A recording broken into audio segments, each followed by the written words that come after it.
Do you believe in haunted houses? What if I told you one of the most infamous haunted houses in America is tied to a gruesome, real-life tragedy? Today, we're diving into the chilling history of the Amityville house. In the quiet suburb of Amityville, New York stands a house at 112 Ocean Avenue that has become synonymous with horror. The story begins in 1974 with the Amityville Massacre, a night of terror that left 6 members of the DeFeo family dead and set the stage for one of the most notorious hauntings in American history. This is the true story of the Amityville Massacre. On the night of November 13th, 1974, Ronald DeFeo Jr. did the unthinkable. Armed with a .35 caliber rifle, he methodically murdered his parents and 4 siblings as they slept. Hours after murdering them, DeFeo went to a nearby bar, crying for help. DeFeo initially claimed to the police that the murders had likely been a mob hit, and his act was so convincing that he was taken to a local station for protection. But it didn't take long for cracks to form in his story, and by the next day, he had confessed to killing his family himself, and claimed that demonic voices told him to do it. However, the Amityville murders case was far from over. When DeFeo went on trial, his lawyer built a case that he was an insane man who became a killer because of the demonic voices in his head. And though the crime has often been an afterthought throughout the years, thanks in part to the popularity of the Amityville Horror, it's even more horrifying than anything that Hollywood could ever dream up. Ron DeFeo Sr. was also reportedly an abusive and violent man. Most often, he took his anger and frustration out on his eldest child, Ronald DeFeo Jr., who usually went by Butch. And, as Butch grew up, he struggled to find any common ground with his father, according to biography. Butch was also bullied at school for being overweight, with kids calling him names like Pork Chop and the Blob. By his teenage years, he had lost most of that weight through his use of amphetamines, which he had come to rely on, along with alcohol, as a coping mechanism. He and his father continued to fight frequently. Butch once pulled a gun on Ronald Sr., and although Butch was technically employed at his family's dealership, he rarely showed up to work and left early when he did. In general, he spent most of his time doing drugs or drinking, getting into fights, and arguing with his parents. Still, no one expected that Ronald DeFeo Jr.'s troubles would lead him to commit the Amityville murders. Butch's ongoing conflict with his father came to a violent head when he fatally shot Ronald DeFeo Sr. with a .35 caliber Marlin rifle as he slept during the early hours of November 13, 1974. But of course, he didn't just kill his father. He also turned the gun on his mother, Louise DeFeo. Then, 23-year-old Butch went into the bedrooms where his siblings were sleeping and murdered 18-year-old Dawn, 13-year-old Allison, 12-year-old Mark, and 9-year-old John Matthew with the same weapon. After killing his family, Butch took a shower, got dressed, and collected incriminating evidence. On his way to work, he threw the evidence, including the gun, into a storm drain. Then, he went about his day. The brutality of the crime shocked the nation, but it was only the beginning of the horror associated with the house. After the massacre, the Lutz family moved into 112 Ocean Avenue, hoping to start anew. Little did they know, their new home would become a nightmare. They fled the residence after just 28 days, claiming it was haunted. From the moment the Lutz family moved in, unexplainable and terrifying occurrences plagued them. George Lutz claimed to wake up at 3:15 a.m. every night, the exact time Ronald DeFeo Jr. committed the murders. The family reported hearing mysterious sounds, footsteps, whispers, and banging on the walls.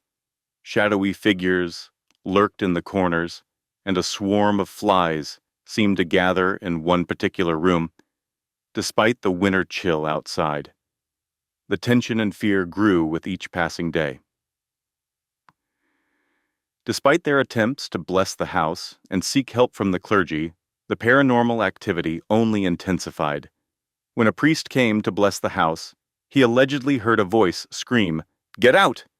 He told the Lutzes to never sleep in that particular room.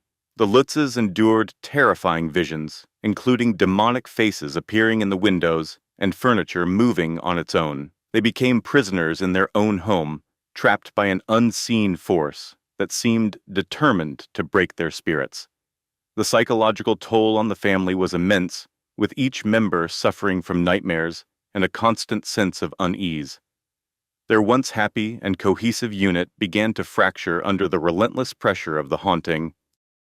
Finally, after 28 days of relentless torment, the Lutz family could no longer endure the terror.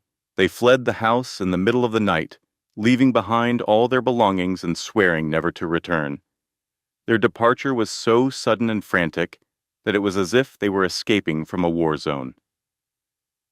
This marked the end of their brief and horrifying stay at 112 Ocean Avenue, but it was just the beginning of the legend of the Amityville Horror. The Lutz family's experiences grew increasingly disturbing. They reported seeing shadowy figures moving through the house and claimed to have been physically touched by unseen entities. One of the most terrifying incidents involved their youngest daughter, Missy, who spoke of an imaginary friend named Jody, a demonic pig with glowing red eyes. In the kitchen, green slime oozed from the walls and the keyholes. The family's dog, Harry, would constantly bark at a particular window, and the garage door would open and close on its own. George Lutz began to exhibit aggressive behavior, becoming obsessed with chopping wood to keep the fireplace burning, as if trying to fend off the cold evil he felt seeping into the house. The activity in the house continued to escalate. The Lutzes would hear disembodied voices, calling their names, and see phantom apparitions floating through the hallways. The children began to have terrifying nightmares, waking up in the middle of the night, screaming in fear. Objects would levitate or be thrown across rooms by unseen forces. Even family members who visited the house reported feeling a heavy, oppressive atmosphere, with some experiencing sudden bouts of nausea or headaches. One particularly harrowing incident occurred when Kathy Lutz felt an invisible force wrap around her body, squeezing her so tightly that she struggled to breathe. On another occasion, George saw a pair of glowing red eyes staring at him through a window, only to find nothing outside when he investigated. The family's fear grew as they realized they were dealing with something far beyond their understanding or control. The discovery of the hidden red room in the basement was a turning point. This small, unlisted space filled them with an inexplicable sense of dread. They could never shake the feeling that this room was the source of the malevolent presence in their home. Some speculated that it had been used for dark rituals, or that it was a portal to a sinister realm. The room's atmosphere was so thick with evil that they avoided it at all costs, yet its influence seemed to permeate the entire house. The Lutz's Labrador, Harry, refused to go near it, cowering in fear. But previous tenants insisted it had simply been used for storage. The most intense and terrifying moments came when the Lutz family's desperation reached its peak. One night, a suffocating silence fell over the house, broken only by Kathy's ragged breathing. George, eyes wide with terror, pointed towards the corner of their bedroom. A sickly greenish glow pulsed faintly from the walls and floor, illuminating the room in an unnatural light. Kathy's scream tore through the silence as their young children, seemingly weightless, began to levitate from their beds. Panic seized them as a monstrous form materialized in the living room doorway, its features obscured by the sickly luminescence. Fleeing for their lives, the Lutz family scrambled through the house, adrenaline masking the exhaustion that had been gnawing at them for weeks. Doors slammed shut with unseen force. Icy fingers seemed to brush past them in the darkness, and a low, guttural growl echoed through the halls. The once familiar layout of their home twisted and warped, becoming a labyrinth designed to trap them.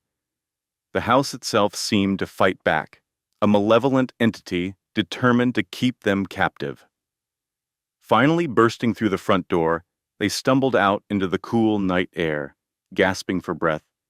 Behind them, the house stood silent, the greenish glow extinguished. They had escaped, leaving behind not just their possessions, but a part of themselves within those haunted walls. The 28 days they had spent in what was supposed to be their dream home had become a waking nightmare, a desperate struggle for survival that had left them forever scarred. The retreat might have been hasty, but it marked the end of an ordeal that none of them could have ever anticipated.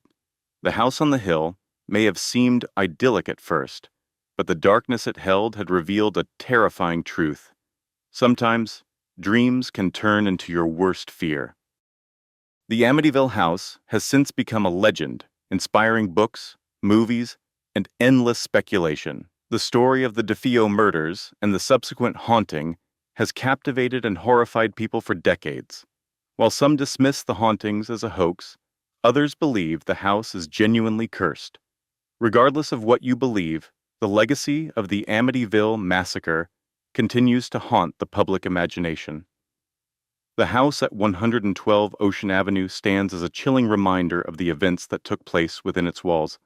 If you found this story chilling, be sure to explore more true crime and paranormal mysteries on our channel. Don't forget to like, subscribe, and hit the bell icon for more updates. Have your own thoughts or experiences with the supernatural? Share them in the comments below. Until next time, stay curious and stay safe. From all of us here at the Midnight Society, Bradford Chronicles, thank you for tuning in.